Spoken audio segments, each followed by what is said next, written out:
Fala pessoal, sejam muito bem-vindas e bem-vindos a mais uma semana, mais uma aula do nosso projeto solidário aqui do Humanamente. Eu, Leandro Casale, professor de História, e daqui a pouquinho o Felipe vai dar um salve para vocês também, professor de Geografia, e nós juntos, nesse projeto aqui do Humanamente, estamos hoje chegando na aula de número 10, na habilidade de número 10, fechando a competência 2. Eu acho que na última aula, né, Felipe, a gente até pensou que estava fechando a competência 2 já na 9, mas não, ainda tem a habilidade 10 para a gente fechar essa competência, do nosso projeto que segue a matriz de referências do Enem, ou seja, a gente prepara do jeito certo, trabalhando em cima das competências e habilidades exigidas nesse vestibular.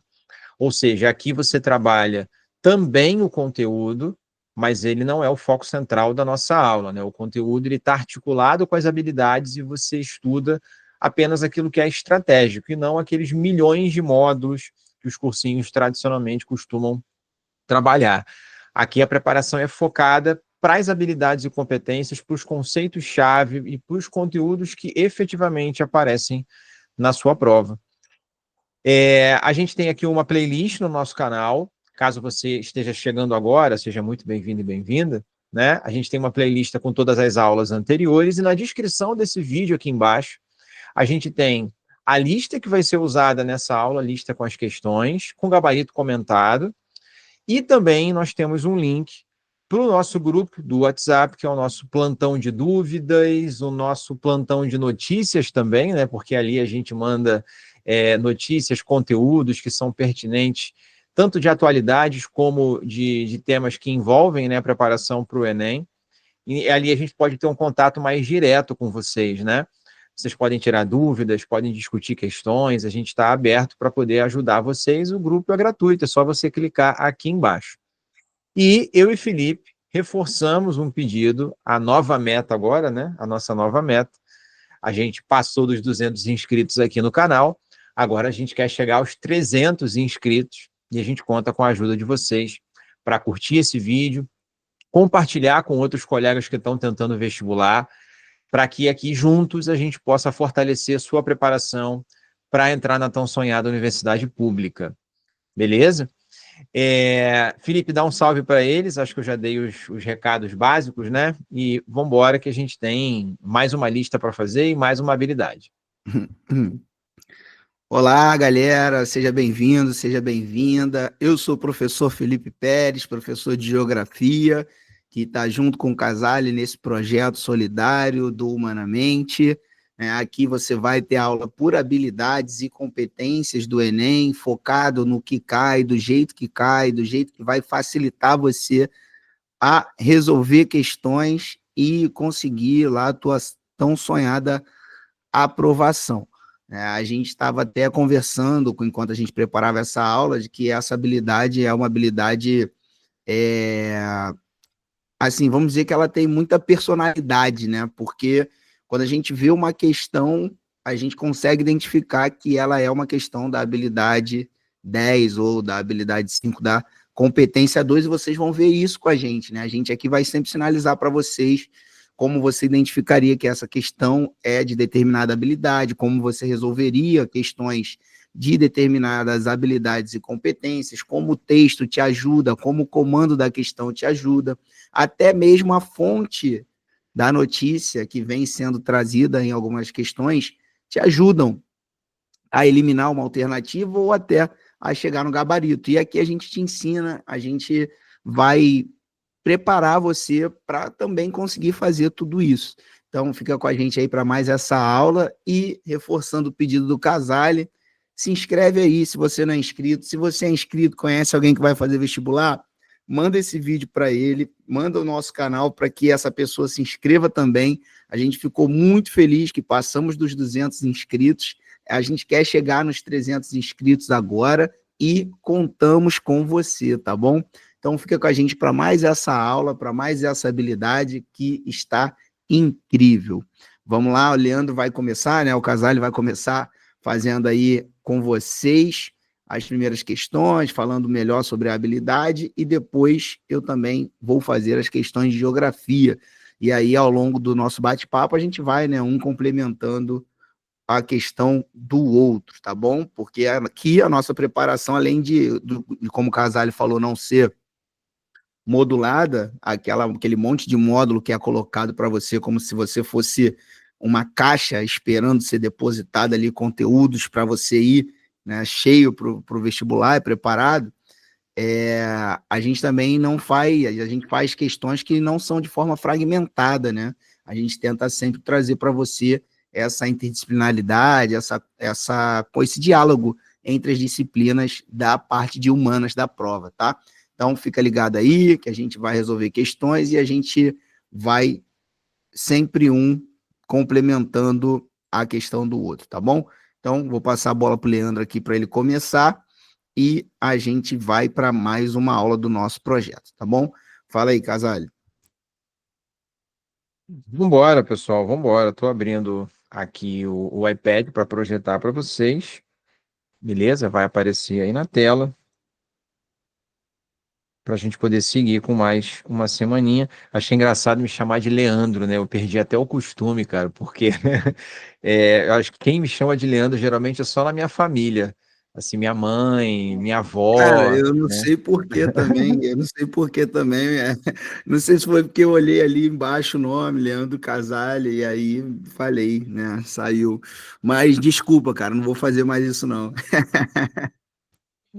Não precisa pedir desculpa, não. É Léo, o nome tá certo, né? Mas é porque eu mesmo desacostumei. Assim, Leandro, realmente, não, é pouca gente que chama, a maioria acaba chamando de Casale mesmo. Mas não tem Cara, e é problema, pode incrível chamar de assim, Leandro, pode chamar de é, Casale. quando você escrevia no quadro lá, quando você vai dar aula, né, que você coloca lá o nome, a data e tal, você escrevia só Casale, você escrevia Leandro, você escrevia Leandro Casale, porque eu escrevo Felipe Pérez, né, assim, quando eu chego, né, apresentação e tal, e nas escolas também, cara, ninguém me chama de Felipe. É muito difícil um aluno me chamar de Felipe. Todo mundo me chama de Pérez, até os colegas mesmo de sala de professores. E engraçado que no começo eu não cheguei me apresentando como Pérez, né? Por exemplo, tive um professor chamado Roberto Mazei, mas ele só escrevia Mazei, Mazei, Mazei. Assim, eu fui saber que o nome dele era Roberto, o ano já estava acabando. Então ele se identificava como Mazei mesmo. Eu não, eu nunca fiz isso de colocar só o Pérez, e aí vira naturalmente. O teu também foi assim, ou tu é do estilo igual Mazei, que só já chegou botando Casale? Não, eu cheguei colocando Casale já, desde o começo do magistério. Na verdade, teve um colega de magistério que me deu essa dica, falou, pô, cara, Leandro é um nome comum, Casale é um nome diferente e tal, então vai te marcar mais. E aí eu já acabei, foi muito no comecinho, quando eu tava dando monitoria ainda, e aí eu acabei botando direto o Casale, já falando assim. Mas quando eu falo, quando eu me apresento, que nem eu fiz aqui hoje, eu costumo falar pelo menos o Leandro Casale, né? Mas escrevendo quadro, eu já colocava o Casale mesmo, até pela correria do dia a dia, menos coisa para escrever. Já ia escrever para caramba no quadro, né? Então já poupava o meu nome já para sobrar tempo pro resto. Vamos lá, galera. Mas, mais uma vez, fiquem à vontade. Leandro, Casale, tanto faz, tá? Ó, habilidade 10, última habilidade da competência 2, reconhecer a dinâmica da organização dos movimentos sociais e a importância da participação da coletividade na transformação da realidade histórico-geográfica. E aí eu queria assinalar duas palavrinhas aqui, ó, coletividade e dinâmica, tá? Dinâmica de organização, gente, é como ele se organiza, como os movimentos sociais se organizam. Dinâmica tem a ver com o movimento. Algo que é dinâmico é algo que nunca está parado, é que está em constante movimento, né? Então, se você quer saber a dinâmica da organização, é como que aquela organização funciona, como que ela existe. E o segundo, coletividade, essa palavrinha chave para a nossa aula de hoje e, na verdade, para qualquer aula que envolva as ciências humanas, né? Nada, gente, é produzido pela humanidade, nada que é produzido pela humanidade é fruto da ação de um único indivíduo, ok? Todas as transformações promovidas ao longo da história da humanidade são fruto de ações coletivas, ok? É claro que na maneira de você contar esses episódios, de você falar sobre eles, você pode dar ênfase a determinadas lideranças, a determinados protagonistas, né? Mas nada acontece pela ação de um único indivíduo. Nenhuma pessoa sozinha transforma uma sociedade, tá certo? Por mais influente e poderosa que ela seja, ok? Então, as transformações sociais, elas são fruto de organizações sociais, são frutos de organizações coletivas. O movimento social é exatamente isso, uma organização coletiva, ok? Em prol de uma determinada pauta. Não é só um grupo de pessoas que se reúne, sei lá. A gente fala muito aqui de futebol, né, Felipe? Vocês que acompanham a gente aqui já perceberam isso. Tem uma questão, inclusive, do próprio Enem que a gente vai fazer agora, que é sobre futebol. Né? Tem o futebol como mote, né? Como gancho. E o fato de uma torcida ir para o estádio e lotar o estádio constantemente é uma ação coletiva, mas isso não faz de uma torcida necessariamente um movimento social. Beleza? Torna-se um movimento social uma ação coletiva que se organiza em prol de uma determinada transformação social, em prol de uma determinada pauta. Ou seja, tem um propósito político muito claro de transformação que une aquela comunidade, aquela coletividade. E aí, gente, você reconhecer a dinâmica desses movimentos, perdão, ao longo da história, da realidade histórico-geográfica, você tem uma infinita assim, quantidade de movimentos sociais, tanto no Brasil como internacionalmente falando. Então, aqui a gente não tem como abraçar todos os movimentos sociais e falar todos eles. O que você tem que entender de maneira geral é, o primeiro, o que é um movimento social, como a gente acabou de falar, uma ação coletiva que atua em prol de uma determinada transformação política na sociedade. E para além da definição que eu acabei de dar, que eu acho que vale você registrar aí, é você saber diferenciar os cenários em que esses movimentos estão surgindo. E aí tem alguns estudos de caso que são mais marcantes, como esse que aparece na imagem aí, por exemplo, né? Movimento estudantil na ditadura, na passeata dos 100 mil, no Rio de Janeiro, movimento muito marcante de protesto contra a ditadura. Você pode falar de movimentos, né, com pautas ligadas ao movimento LGBT, o movimento feminista, que são movimentos mais recentes, que aparecem mais fortemente ali nos anos 60, nos anos 70, nos anos 80. Você pode falar de movimentos sociais ao longo da história, como, por exemplo, a derrubada da Bastilha, o povo fazendo a Revolução Francesa, ou o povo fazendo a Revolução Russa. Como eu disse, são infinitas as possibilidades, tá certo? Mas entender a dinâmica desses movimentos, entender que esses movimentos lutam por transformações, lutam contra diferentes formas de opressão, por isso que existe uma organização, né? Para transformar uma realidade que não agrada a um determinado grupo, que oprime um determinado grupo. Entender essa dinâmica e esses cenários, eu acho que é o grande desafio. E aí a gente aprende isso como? Fazendo as questões, porque a gente vai ver como é que o Enem gosta de cobrar isso. Vamos lá, é o que a gente vai fazer a partir de agora. E mais uma vez, falando de futebol, né? Vamos lá. A torcida do Fluminense inicia um movimento para mudar a letra de uma das suas músicas mais populares das arquibancadas tricolores. Grupos pedem a remoção do termo mulambo imundo, em uma provocação direta ao Flamengo. Mulambo é um termo que surgiu em Angola, na época da escravatura, e eles eram chamados de mulambos pelos senhores de engenho, os patrões das fazendas. E aí esse cântico era usado contra a torcida do Flamengo, né? A pergunta é muito direta, gente. Qual proposta no comportamento social, desculpa, perdão, qual mudança no comportamento social a proposta, agora sim, reportada no texto, reflete? Vou ler a pergunta de novo. Qual mudança, qual mudança no comportamento da sociedade, né, a proposta reportada no texto reflete? E aí, lembra do nosso mantra aqui, né? Você que já é nosso aluno sabe disso. Como é que a gente sempre lida com as questões de ciências humanas no Enem? A gente valida a alternativa que a gente marcou, né? Que a gente pensa que é o gabarito, pelo texto. Você sempre vai verificar se aquela alternativa está de acordo com o texto e o que o enunciado está pedindo. Então, mudança no comportamento social, né, trazida por essa proposta. O que ela reflete? O que ela traduz? Letra A, rejeição de costumes elitistas. B, repulsa, rejeição também de condutas misóginas. C, condenação do preconceito racial. D, criminalização de práticas homofóbicas. E, contestação do comportamento machista. E aí, gente, repara, ó, rejeição de costumes elitistas. Quando ele fala elitista, ele está se referindo a uma questão de classe, beleza? Quando ele fala de repulsa de condutas misóginas, ele está ligado a uma questão, ele está questionando algo ligado ao gênero. C, condenação do preconceito racial. Obviamente, ele está falando de raça.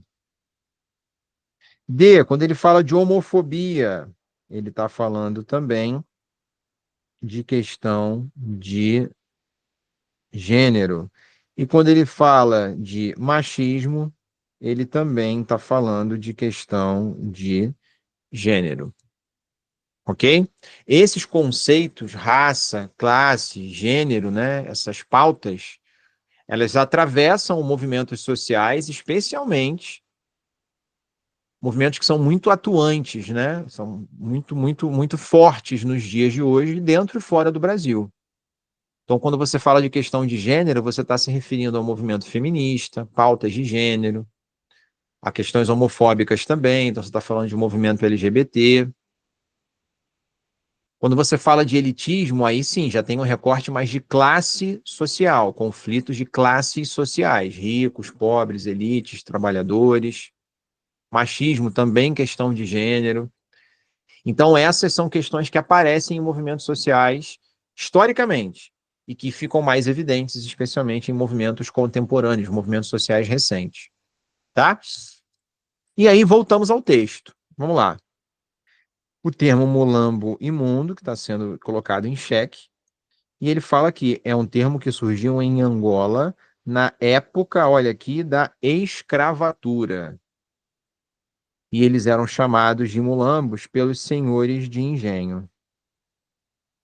Galera, as pautas de gênero, classe, raça, elas estão também interligadas, tá bom? Elas não estão completamente separadas, pelo contrário, elas devem ser entendidas de forma articulada.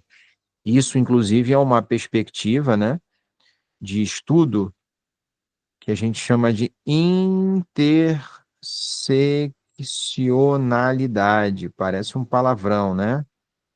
Mas estudos interseccionais são os estudos que unem essas camadas de gênero, de classe, de raça, entendendo que elas não podem ser estudadas em separado, tá bom? Que elas estão misturadas, né? Só que o texto está focando em escravidão. O termo ele é problemático porque ele é um termo usado pelos senhores de engenho para chamar os escravizados. Então, tem uma relação de hierarquia aí, né? Que remonta à escravidão. E, gente, se remonta à escravidão,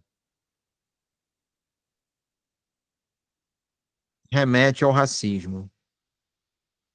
Se você fala de escravidão, você está abordando a questão de raça, você está abordando questão racial. Pode abordar outras também dentro dela? Classe, gênero? Pode. Mas o texto está focando só na questão racial. E o gabarito, lembra, é sempre validado pelo texto. Qual é a única alternativa que menciona um aspecto racial? Entendeu como é que a gente fez a questão? Você identificou a pauta que está colocada pelo movimento do texto e você procurou na alternativa qual é a pauta que corresponde. Nosso gabarito. Letra C. Uma questão rápida de se fazer, né? Por conta das identificações que a gente foi fazendo, classificando cada pauta, cada letra, né? Cada alternativa. Porém, não é uma questão que exige de você um conteúdo assim específico. Apesar da questão falar sobre escravidão, é muito mais uma compreensão do impacto da escravidão. E aí a gente precisa lembrar, pessoal, olha só, vou deixar aqui anotado para vocês, tá? Eita, apagou a canetinha, peraí. Agora vai. Cadê a caneta azul? Aqui. Olha só. Se você fala de escravismo colonial, e lembrando que a escravidão não durou só no período colonial, no Brasil imperial também, né? Atravessou o período pós-independência. Se você fala, pessoal, de escravismo colonial, você está falando de um tipo de escravidão que envolve a dimensão da raça. É diferente, galera, vou colocar aqui, ó, é diferente da escravidão antiga, a escravidão que havia, por exemplo, em Grécia, em Roma, ok? Isso é uma diferença conceitual importante. Como é que você se tornava um escravizado no mundo antigo, na história antiga? Aqui, a dimensão da escravidão antiga, ela é econômica. Você foi escravizado porque você perdeu uma guerra. Logo, sua comunidade foi derrotada, eles vão trabalhar para mim de maneira forçada. Eu, no caso, o conquistador, o vencedor, né? Eu tenho direito a escravizar. Então, a escravidão antiga, ela é por guerras, ok? E ela se dá também por dívidas. Você se endividou, não conseguiu pagar, vai pagar com trabalho. Ou seja, não havia, vou colocar aqui, tá? Não havia a questão racial, a cor da pele. Na Europa, quem perdia uma guerra era escravizado, não importa de onde essa pessoa é, que língua que ela fala, a cor da pele que ela tem. Essa pessoa perdeu, ela vai ser escravizada, tá? Então era branco escravizando branco. Na África mesmo, na África antiga, tinha guerras, então quem era derrotado era escravizado. Então os povos ali escravizavam uns aos outros, assim como tinha na Europa, assim como tinha em diversas partes do planeta. A escravidão, infelizmente, né, ela acompanhou boa parte da história da humanidade. Agora, no escravismo colonial, ou seja, desde a expansão marítima, século XV em diante, não. É a primeira vez na história que você passa a escravizar pessoas pela cor da pele. Claro que tem a dimensão econômica também, o interesse em explorar aquela mão de obra, um capitalismo em formação inicial, né? A demanda da colônia para poder, a demanda da metrópole, desculpa, para poder explorar a mão de obra escrava na colônia para abastecer a metrópole, para enriquecer, para acumular capital. Então, sempre tem a dimensão econômica, mas a justificativa, a novidade do escravismo colonial é que, pela primeira vez na história da humanidade, você escraviza uma pessoa e justifica pela cor da pele dela. E aí você tem a própria Igreja Católica, na época, elaborando documentos, como a Bula Romanus Pontifex, que é um documento que a Igreja produziu, legitimando a escravidão da população preta e justificando a cor da pele como um argumento de legitimidade para isso. Então, aqui a gente tem um fator inédito, né? A escravidão pela cor, tá? Isso só aparece na escravidão moderna, ok? E aí você vai observar a escravidão negra se estruturando. Casale, a escravidão indígena também aconteceu. Também não era a prioridade da metrópole, mas na prática também aconteceu. E você também via o indígena, perdão, como racialmente inferior, apesar do discurso de catequese e tudo. Tá certo? Então entendam que escravidão sempre houve na humanidade, mas nem toda escravidão é igual. A escravidão moderna, o escravismo colonial, ele tem uma outra dinâmica. Ok? Por isso, toma muito cuidado com aquele argumento. Na África, os negros já escravizavam uns aos outros. Então, quando o branco chegou, ele só continuou, não tem diferença. Não, tem sim, tem muita diferença. Porque apesar de haver escravidão na África, era uma escravidão, em primeiro lugar, doméstica, não tinha esse tráfico bizarro como teve o tráfico atlântico, e o lucro que isso gerou. E segundo, não havia a justificativa pela cor da pele. Era sim escravidão por guerra e por dívida. No escravismo colonial, não. Você transportou um fluxo até então inédito de pessoas. Só para você ter uma ideia, né? Foram mais ou menos 12 milhões de pessoas trazidas da África para o continente americano, sendo que dessas 12, mais ou menos 5 milhões veio para o Brasil. O Brasil é o país que mais recebeu escravizados, né? Então, esse fluxo não tem paralelos na história, nessa dimensão, e com o nível de violência e de crueldade. Toda a escravidão é cruel, evidentemente, mas a escravidão moderna, ela está num outro patamar e tem uma outra dinâmica, tá? A cor da pele não era uma questão na história antiga. Beleza? Então, aproveitando só para fazer uma diferenciação conceitual. E aí, muitos movimentos sociais negros vão reagir contra a escravidão e contra, claro, as heranças da escravidão, que são, né, as heranças racistas.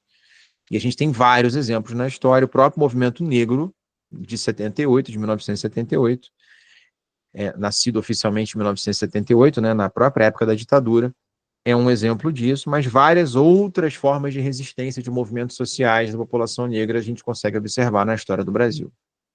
Tá bom? Beleza. Vamos lá. Fizemos a questão 1, vamos para a questão de número 2. Enem PPL de 2023. Na mudança de regime político, que culminou com a Carta Constitucional de 88, nossa Constituição atual, né, os movimentos sociais foram, sem dúvida, os grandes atores, protagonistas, né? Se tomarmos a Constituição de 88 como o coroamento, a consagração desse processo, no qual os movimentos sociais ocuparam a cena pública, vamos perceber que os valores democráticos nela inscritos são inéditos, como experiência de sociedade. E não seria exagero dizer que a sociedade brasileira de antes de 1964 não se reconheceria na Carta de 88. O que equivale a dizer que o processo vivido nesses anos recentes conseguiu, né, estabelecer os fundamentos de uma nova sociedade marcada especialmente pelo reconhecimento dos direitos de cidadania que a sociedade passou a atribuir-se através dos seus movimentos. Então, interpretando o que ele está dizendo aqui, gente, os direitos que foram ampliados na nossa Constituição atual de 88 foram fruto de atuação dos movimentos sociais, foram fruto de luta. Por isso existe o movimento social, para lutar por algo, por uma causa, por uma pauta, para lutar por uma transformação. Porque se aquilo já fosse dado, não haveria necessidade do movimento. E a história se movimenta, acontece pela ação dos seres humanos, pela ação dos movimentos sociais. Nenhuma transformação cai do céu, gente. A Lei Áurea não caiu do céu, não foi presente da Princesa Isabel. As leis trabalhistas não são presente do Vargas, porque o Vargas era o pai dos pobres. Não, muita gente morreu e lutou por essas pautas. Assim como os direitos humanos hoje em dia, isso foi fruto de muita luta, de muita gente que morreu e morre ainda hoje. Esses direitos estão no papel, mas na prática eles estão muito longe ainda de serem respeitados, né? Continua uma luta. A luta não acaba quando bota só no papel, não. A luta agora é para efetivar esses direitos, né? Bom, com base no texto, a ação dos atores sociais, os movimentos sociais, né, mencionados, produziu o seguinte resultado: o efeito. Você reparou que tem uma tendência nesse tipo de questão? Mostrar o impacto dos movimentos sociais, mostrar a transformação, mostrar o efeito da ação deles. Tá? Produziu o seguinte resultado, isso na Constituição de 88. A. Manipulação da memória nacional. B. Subordinação do sistema judiciário. C. Imposição dos discursos ideológicos. D. Transformação da realidade histórica. E letra E. Destruição dos princípios tradicionais. Repara que ele falou que esses movimentos, através dessa nova carta, lançaram as bases para uma nova sociedade, marcada pelo reconhecimento dos direitos de cidadania. Então, é uma Constituição, uma sociedade que ampliou direitos e não tirou direitos. Com isso, por exemplo, a gente já consegue, acho que, descartar a letra E, por exemplo, né? Destruiu princípios tradicionais. Não, não destruiu nada. Você agregou novas perspectivas, novos direitos. Você ampliou. Letra A fala de manipulação da memória. O resultado da ação desses atores foi a manipulação da memória. O texto não fala de memória em nenhum momento, gente. Não trata de memória, e sim dos impactos em termos de direitos, né, para essa população, para essa sociedade, né? B, subordinação do judiciário. Gente, não dialoga. Você percebe como essas alternativas não dialogam com o texto? O que tem a ver a atuação dos movimentos sociais que ampliaram direitos com subordinar o judiciário, ou seja, tornar o judiciário dependente de alguém ou de algo? C, imposição de discursos ideológicos, ou seja, esses novos movimentos sociais conseguiram impor discursos, sendo que o que a Constituição está falando é de ampliação de direitos, gente. Diversidade. Imposição não tem muito a ver com diversidade, com respeito à diversidade. Imposição tem muito mais a ver com uma coisa feita de cima para baixo, autoritária. Imposição de discursos ideológicos, como se agora essa nova sociedade estivesse enfiando goela abaixo das pessoas discursos ideológicos. E que discursos seriam esses, né? A letra C não diz nada e ainda tem esse problema de falar de uma imposição. Não tem nada sendo imposto. Você está ampliando direitos. É o que a Constituição de 88 fez. Ela não está impondo nenhum discurso ideológico contra ninguém. Beleza? Ela é uma Constituição que amplia os direitos de grupos que até, ou cria direitos para grupos que até então não eram vistos, eram invisibilizados. Vou dar exemplos para vocês daqui a pouquinho, certo? Então sobra para a gente o que, galera? Aparentemente sobra a letra D de dado, mas a gente já vai conferir o gabarito. Antes, vamos colocar aqui algumas características dessa Constituição, tá? A Carta de 1988, Constituição essa apelidada de cidadã, exatamente por ela trazer e ampliar direitos, ok? E isso, repito, não caiu do céu. Isso foi fruto de ação, de luta, de pressão dos movimentos sociais. Então, assim, elementos básicos nessa Constituição, né? Meio óbvios: divisão dos três poderes, executivo, legislativo e judiciário, pluripartidarismo, você reconhece a existência e a possibilidade de vários partidos concorrerem a eleições, liberdades individuais, o direito à liberdade de expressão, ir e vir, opinião, imprensa, religião, enfim, direitos civis, tá tudo lá, né? Agora, alguns pontos mais específicos dessa Constituição. Você menciona especificamente nessa Constituição o direito a indígenas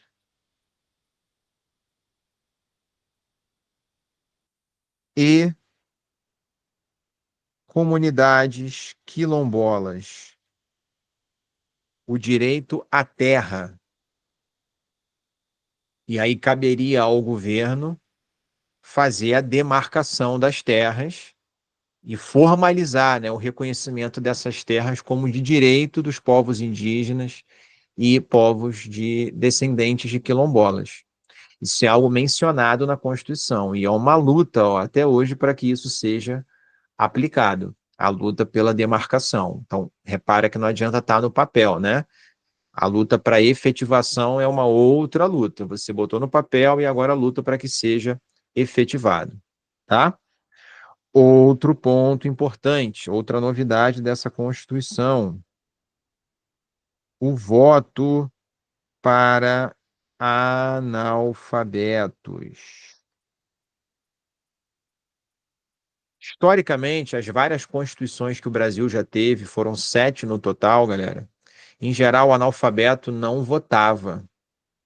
Essa é a primeira Constituição que aparece explicitamente o direito de voto para analfabetos. Você não concedia esse direito por uma visão preconceituosa mesmo, como se a pessoa analfabeta fosse incapaz de fazer uma escolha política. Ok? Na Constituição de 88 isso é modificado, tá?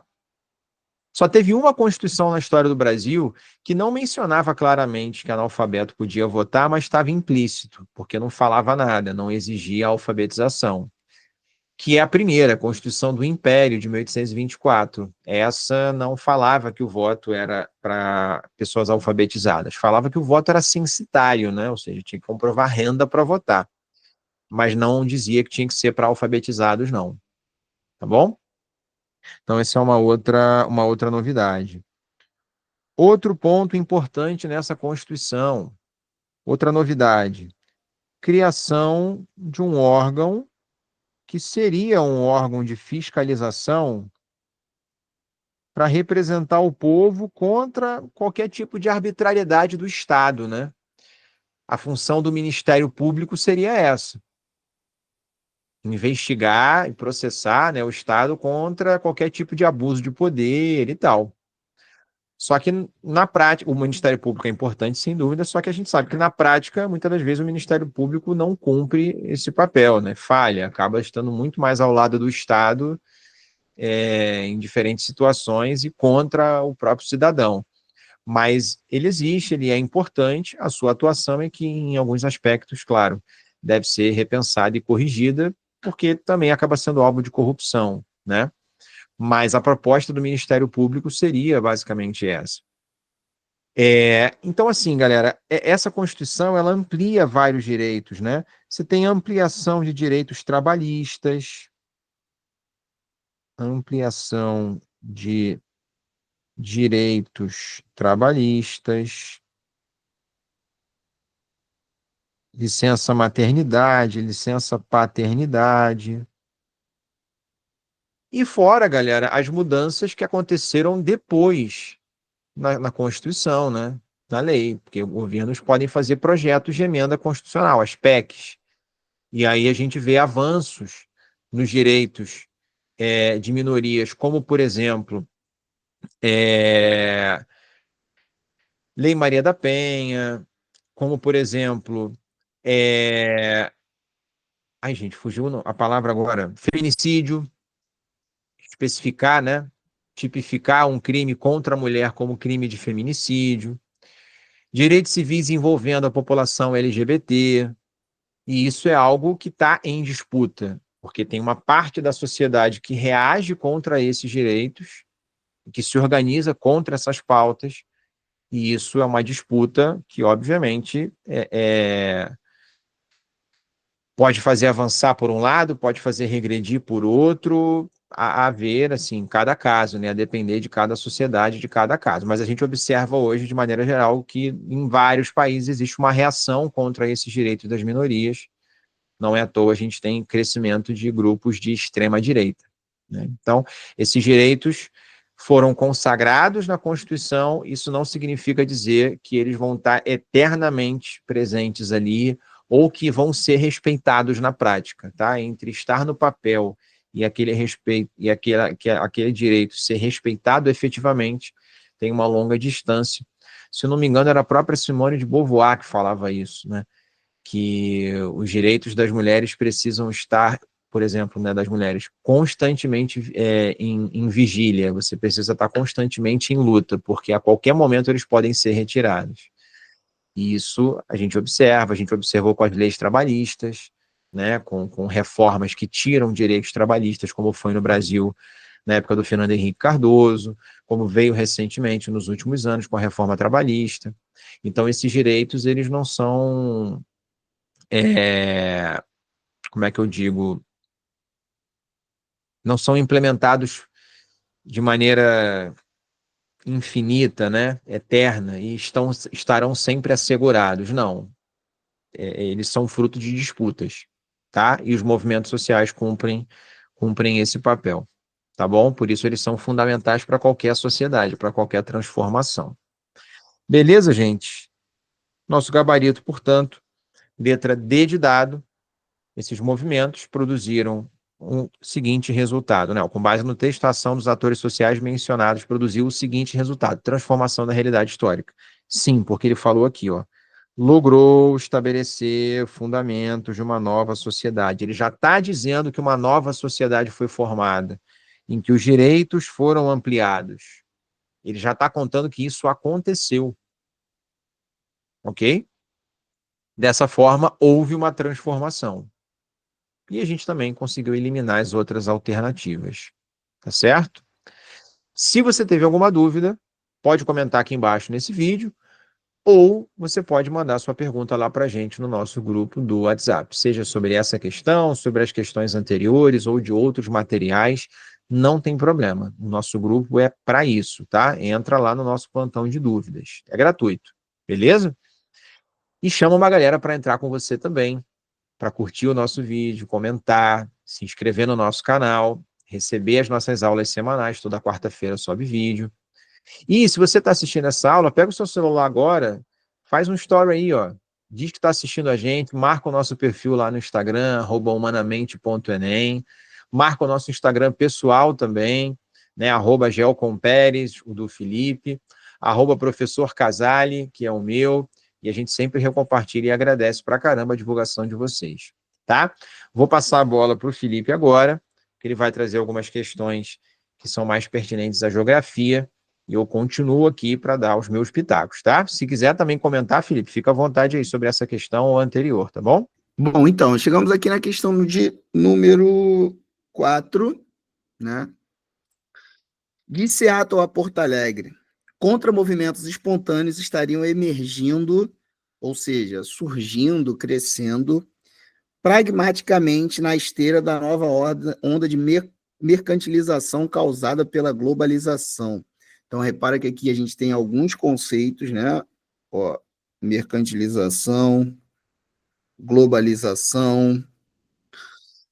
Assim, somados, o aumento da feminilização, as diferentes formas de flexibilização e o aumento da informalidade verificados em escala global serviriam para aproximar objetivamente os interesses do proletariado do Norte e Sul globalizados, possibilitando uma retomada do processo de internacionalização das práticas solidárias. Então, tem aqui, ó, internacionalização das práticas solidárias.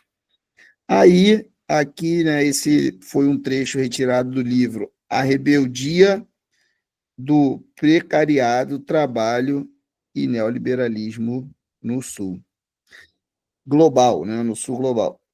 Lembra que a gente sempre pede para você olhar a fonte? Na maioria das vezes, a gente vai lá, olha a fonte e fala assim, ó, pô, é, essa fonte não está ajudando a gente, não. Mas olha aqui nessa questão como a fonte vai fazer a diferença para a gente. A questão fala assim, ó, a unificação da pauta dos movimentos sociais internacionais descrita no texto tem como principal objetivo, ó, qual é o principal objetivo? Letra A, denunciar o tráfico de pessoas. Letra B, contestar a corrida armamentista. Letra C, condenar a degradação ambiental. Letra D, desaprovar o comércio transnacional. Transnacional, galera, é aquilo que está acontecendo entre diferentes nações ao mesmo tempo, né? Tem a ver aqui, ó, por exemplo, com a globalização. Mas ele está falando em desaprovar esse comércio? Será? Aqui, ó, ele fala sobre uma mercantilização consequência de uma globalização. Letra E, combater a precarização do emprego. Vamos lá. Vamos uma por uma aqui. Letra A, denunciar o tráfico de pessoas. Em algum momento o texto fala sobre o tráfico de pessoas. Uma coisa importante, ó, a gente tem ali o conceito de globalização.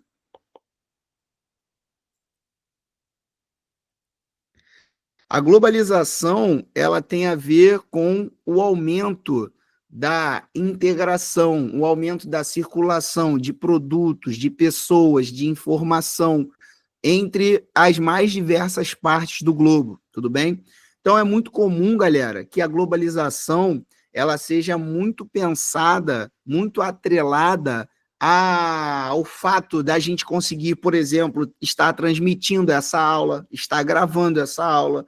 Uma pessoa em qualquer lugar do mundo está podendo assistir essa aula, basta acessar o nosso canal no YouTube. Então, a globalização é muito associada a isso, ao fato de eu poder pegar meu celular aqui agora e, se eu quiser, eu vou pedir algo para comer. Se eu quiser, eu vou comprar um tênis. Se eu quiser, eu posso comprar um carro, sentado aqui sem sair do lugar. Então, a globalização ela é muito atrelada a esse avanço da tecnologia, das facilidades de comunicação, da circulação da informação, da internet. Porém, a globalização ela vai ser, segundo o Milton Santos, ela pode ser vista como fábula, e essa linha aqui não é boa não, pensei que essa lapiseira fosse boa para escrever, mas não, não é não. A globalização ela pode ser vista como fábula e pro Milton Santos ele vai dizer que a globalização como fábula é como a mídia quer que a gente enxergue a globalização, como os detentores do poder nesse mundo globalizado, do poder político, do poder econômico, querem que nós enxerguemos a globalização, né? Que é justamente dando realce a esses aspectos positivos que a globalização, ó, da mídia, do que é positivo. Só que a globalização, ela também, pro Milton Santos, ela tem um lado perverso.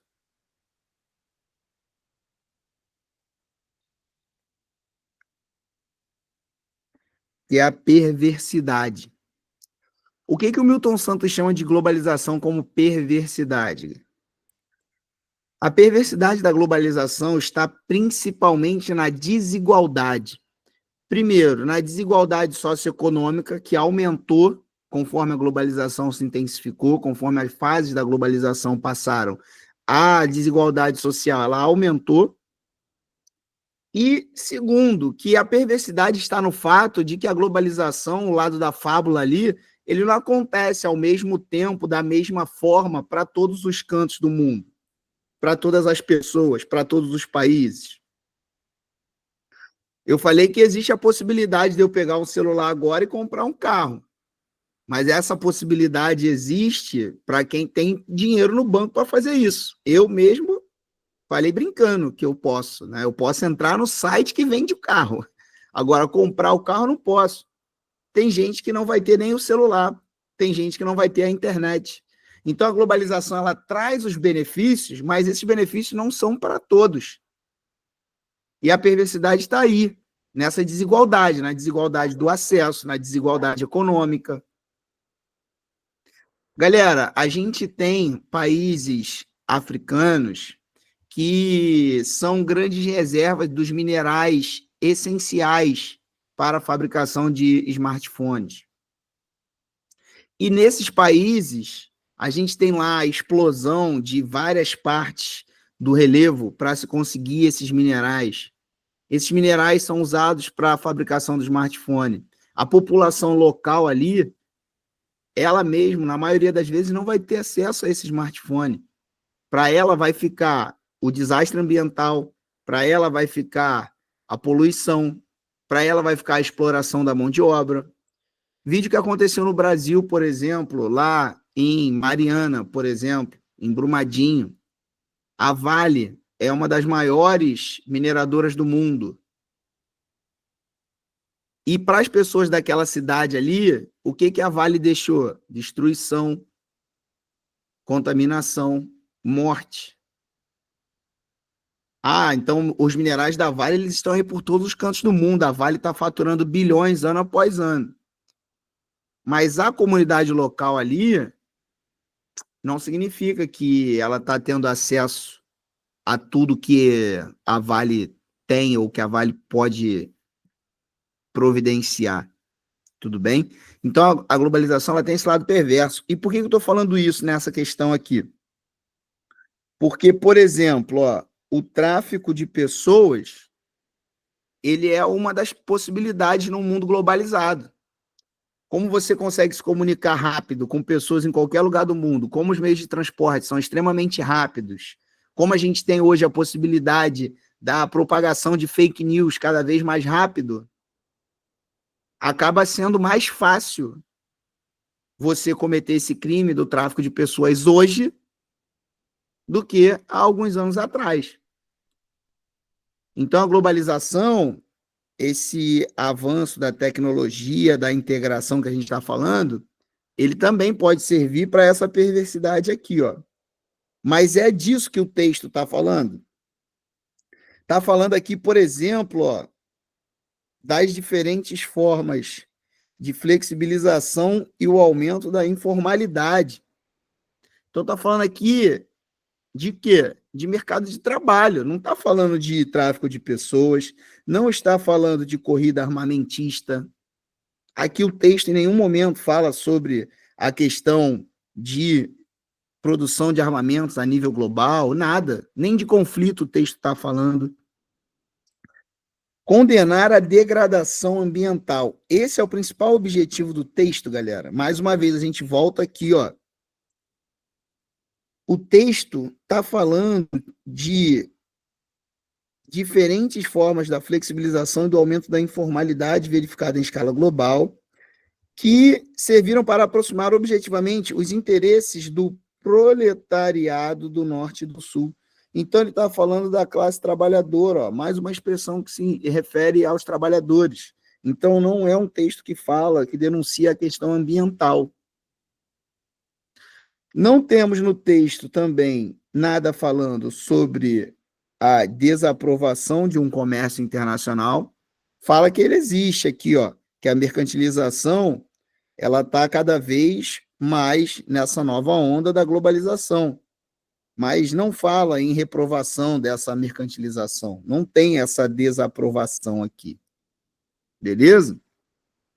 Então sobra para a gente aqui, ó, possivelmente o quê? A letra E, combater a precarização do emprego. E olha só, combater, olha essa palavra aqui, ó, precarização. Qual foi o nome do livro que foi retirado esse trecho? Olha aqui. A Rebeldia do Precariado. Olha lá, quando a gente fala para você olhar a fonte do texto, como que o mínimo detalhe pode fazer a diferença na hora de você resolver uma questão do Enem. Por isso que a gente fala para você sempre ficar de olho no texto. E aproveitando que essa questão fala sobre essa precarização, eu queria trazer aqui uma outra expressão que fala sobre essa precarização, que já apareceu em provas, que é essa daqui, ó, a famosa uberização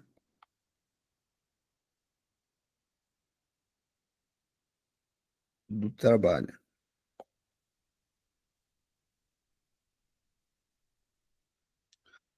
O que seria essa uberização do trabalho, galera?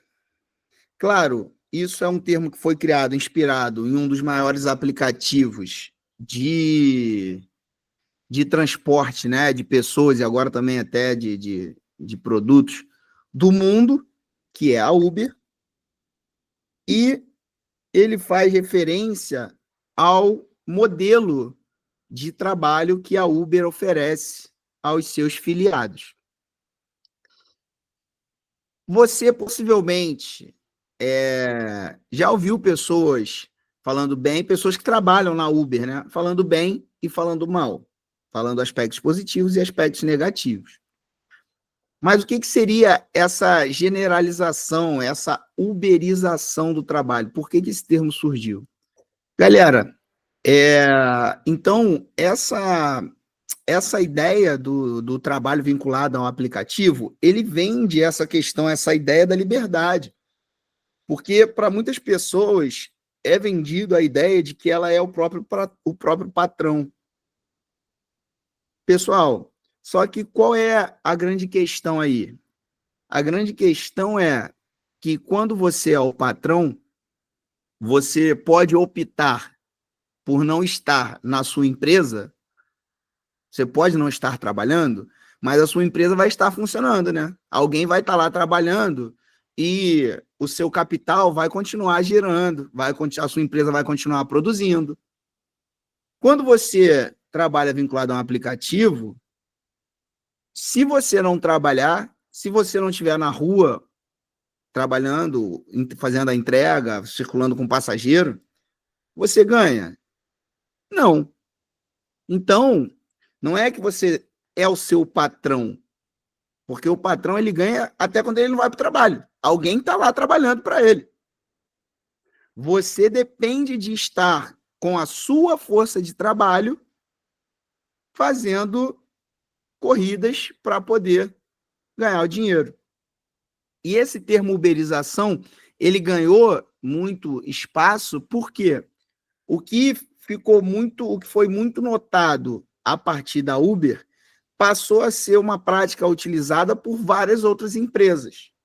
Porque ao mesmo tempo que ela te dá liberdade, né, vende essa ideia, melhor dizendo, de liberdade, a gente também tem aqui, ó, uma questão muito forte de uma exploração.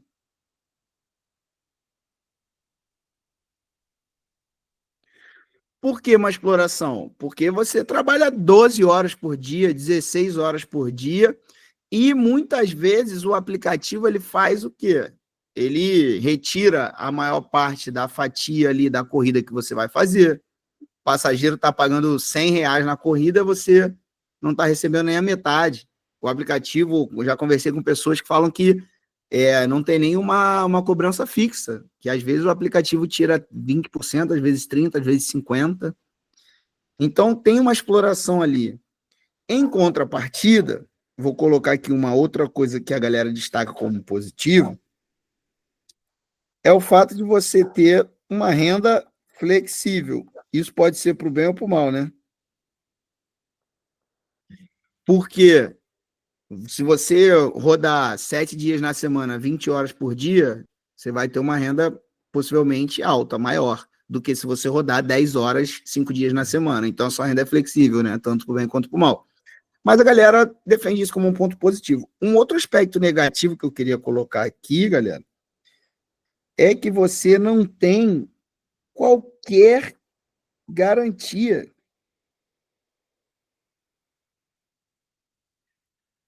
trabalhista. Se você se machucar trabalhando, o aplicativo não se responsabiliza. Se você quebrar o seu instrumento de trabalho ali, a sua bike, o seu carro, o aplicativo também não se responsabiliza. Então, é tudo por sua conta. Você tem que você tem que dar um jeito, você tem que começar a correr atrás para consertar o seu equipamento de trabalho, para poder voltar a trabalhar, para poder voltar a ganhar alguma coisa. Então, a gente tem que ter muito cuidado com essa ideia. E aí eu queria aproveitar para indicar um filme para vocês, que vocês já assistiram, né? Um filme, com certeza, em algum momento da sua vida escolar, o professor de História, de Sociologia ou de Filosofia já passou pelo menos um trecho, ou já te mostrou uma foto de um filme do Charlie Chaplin, que é o Tempos Modernos.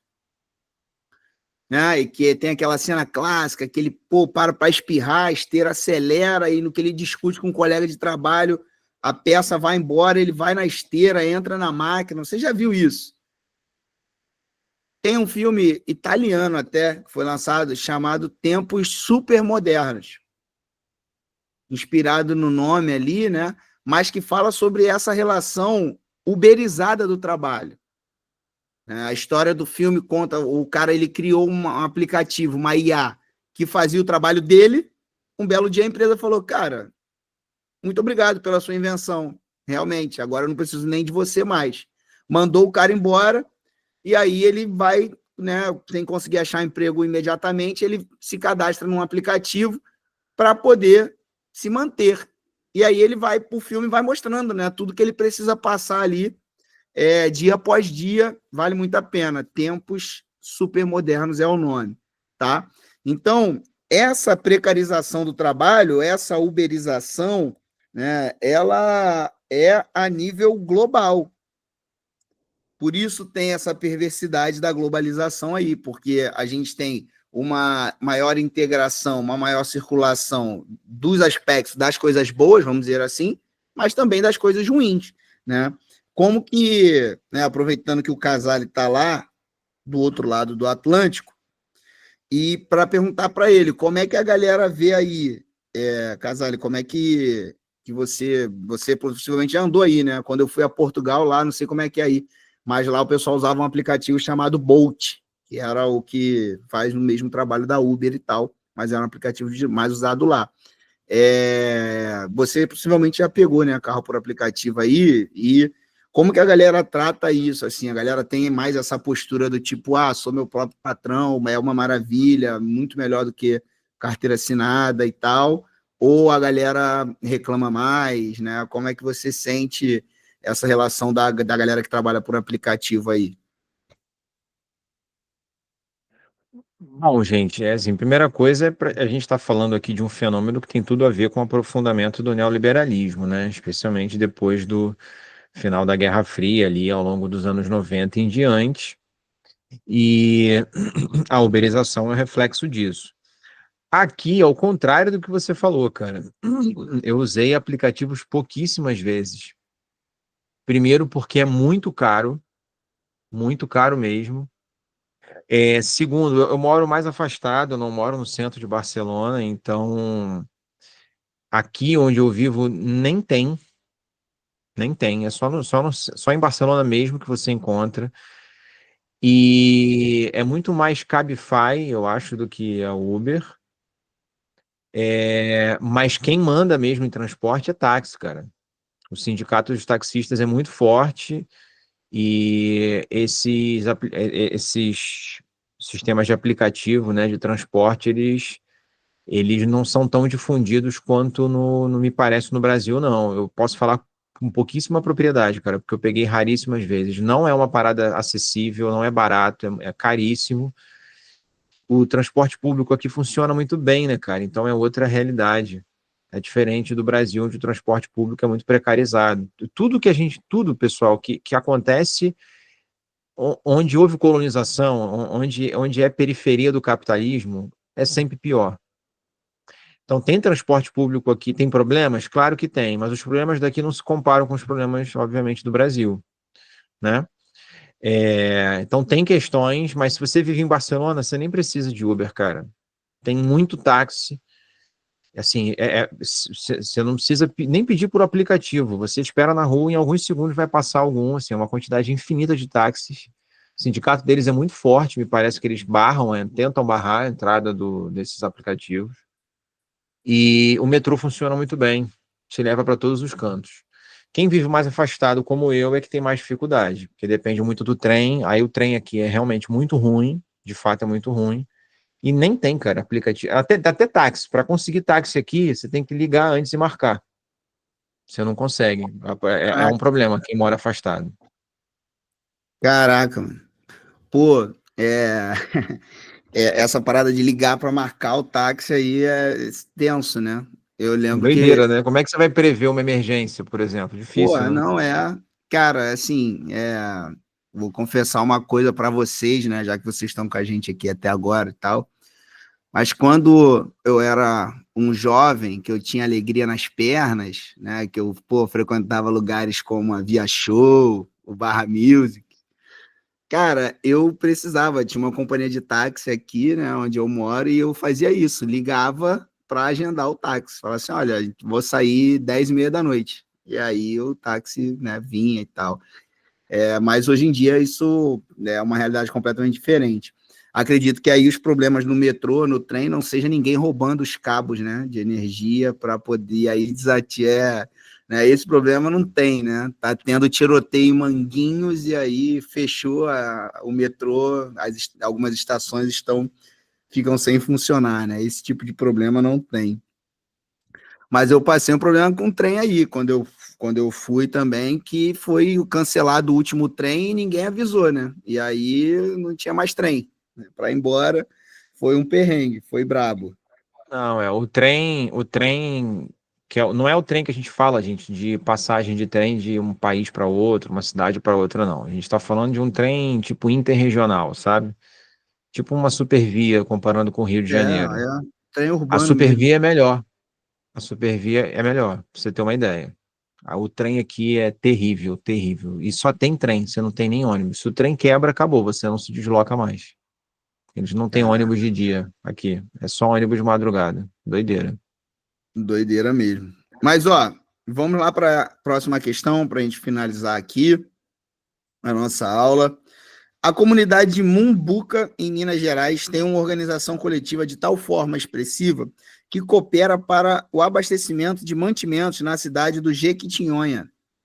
Vou destacar esse Jequitinhonha aqui para poder comentar uma outra questão sobre ele. O que pode ser atestado pela feira aos sábados. Em Campinho da Independência, no Rio de Janeiro, o artesanato local encanta os frequentadores do litoral sul do estado, além do restaurante Quilombola, que atende aos turistas. Aí aqui, ó, de onde foi retirado, cadernos e debates, nova cartografia social, territórios quilombolas e conflitos, Manaus, projeto Cartografia Social na Amazônia. No texto, as estratégias territoriais dos grupos de remanescentes dos quilombos visam garantir. Então, ele quer saber aqui, pessoal, o que essas estratégias territoriais têm como objetivo. Olha só, as estratégias que o texto fala. Fala aqui, ó, em uma produção de artesanatos e exposição em feiras. Fala aqui de uma organização coletiva para manter o abastecimento de mantimentos. E aí, esse tipo de estratégia aqui, ó, que ele fala de novo em artesanato local, restaurante quilombola para atender aos turistas. Então, a gente está falando de produção artesanal, a gente está falando de feira, a gente está falando de restaurantes quilombolas que possivelmente utilizam alimentos orgânicos. Então, por que essas características têm em comum, né? A gente está vendo ali que são pequenos produtores, sejam os quilombolas, sejam os feirantes, pequenos produtores que buscam vender, que buscam se manter os seus negócios. E aí, né, dependendo da localização, o principal alvo, os turistas. Então, o que essas técnicas, o que essas táticas comerciais em escala local visam garantir? Perdão de dívidas fiscais. O texto está falando de perdão de dívida, gente? Não. Reserva de mercado local. Ó, essa alternativa causou muita confusão no ano em que ela apareceu aí na prova. Por quê? Porque o texto fala aqui, ó, do abastecimento da cidade do Jequitinhonha. Ele fala de restaurantes quilombolas. Ele fala aqui, ó, de frequentadores no litoral sul do estado. A reserva de mercado local, pessoal, seria se essas feiras, essa produção quilombola estivesse ali determinada, vinculada, voltada para apenas um abastecimento, um comércio interno.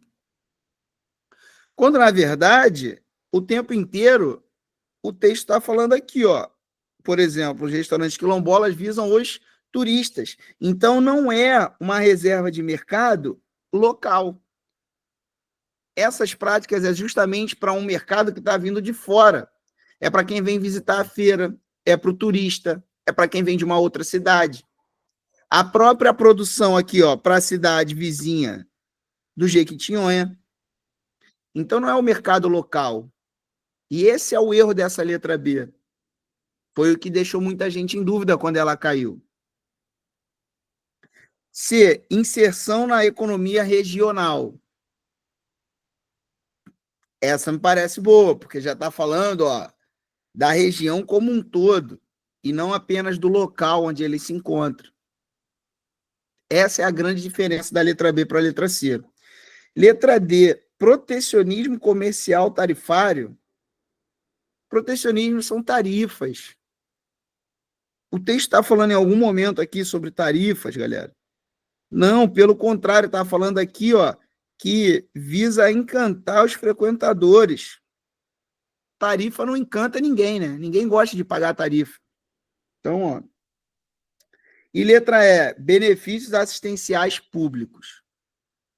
Aqui no texto também não fala sobre incentivos fiscais, sobre benefícios aos feirantes ou aos quilombolas. Não, a gente não tem nenhuma parte no texto falando sobre benefícios para essa galera. Então, o nosso gabarito aqui, ó, é a letra C. É a galera quilombola tentando atender aos turistas. São os feirantes produzindo artesanato local para vender nessas feiras. É a produção de mantimentos a ser vendida na cidade do Jequitinhonha, na área do Jequitinhonha. E o que é o Vale do Jequitinhonha, galera? Essa região aqui do Jequitinhonha, ela tem algo de muito peculiar, que é a diferente localização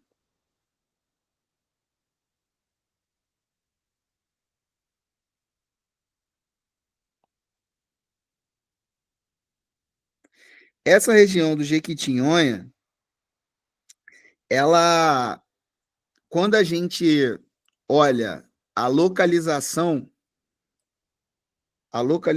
dela,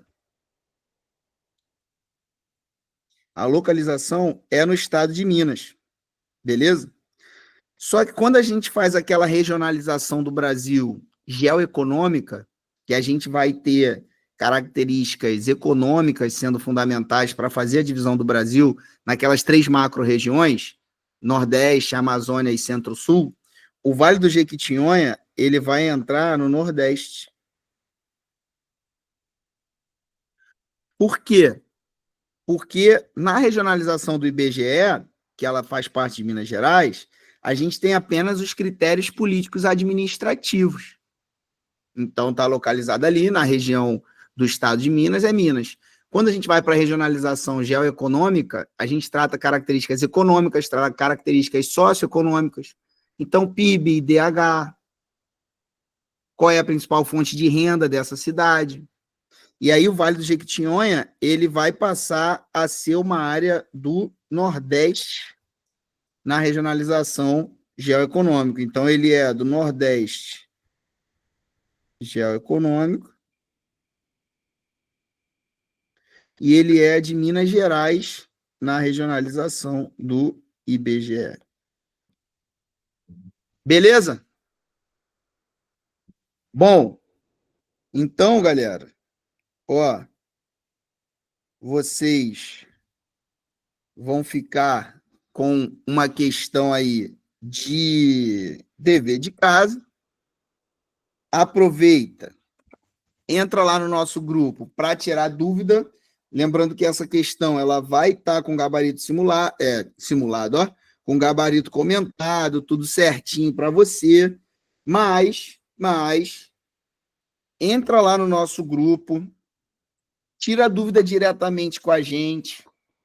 A gente está fazendo, até lá no grupo, né? A gente está fazendo uma pesquisa para ver se a galera está gostando, se não está gostando, o que está legal, o que a galera está achando que não está funcionando, né? Então, seria legal você também entrar lá no grupo para poder dar esse retorno para a gente, para que a gente possa melhorar cada vez mais o nosso curso, tá?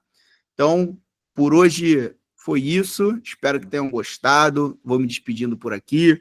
Um beijo, gente. Até a próxima aula. Por favor, se inscreva no canal, compartilha aí, né? Vamos chegar nos 250 inscritos, que aí depois a gente busca o 300 e assim a gente vai de pouquinho em pouquinho, né? Para o nosso trabalho crescer e atingir cada vez mais pessoas. Valeu? Ó, um beijo, tchau, tchau. Até a próxima, gente. Valeu, galera. Reforço aqui as palavras do Felipe. Desejo a vocês bons estudos. Se tiverem dúvidas, falem com a gente lá no WhatsApp, beleza? Sigam as nossas redes sociais, @humanamente.enem. Compartilhe o nosso vídeo, comenta aqui embaixo se você gostou, curte, dá essa moral para o nosso projeto. É um projeto solidário, né? É gratuito, totalmente, para que todos vocês possam ter acesso e para, de fato, preparar vocês da maneira que a gente entende que é a mais correta, não estudando aqueles milhões de conteúdos que vocês estão acostumados, mas sim estudando os conteúdos de conceitos que são, de fato, cobrados na sua prova, estudando da maneira certa, com base nas habilidades e competências. Eu me despeço por aqui também. Muito obrigado se você ficou até o final dessa aula. E a gente se vê na semana que vem, dando início à competência 3, habilidade do número 11. Beleza? É isso, gente. Um abraço, beijo. Fiquem bem, bons estudos. Até a próxima aula. Tchau, tchau, galera.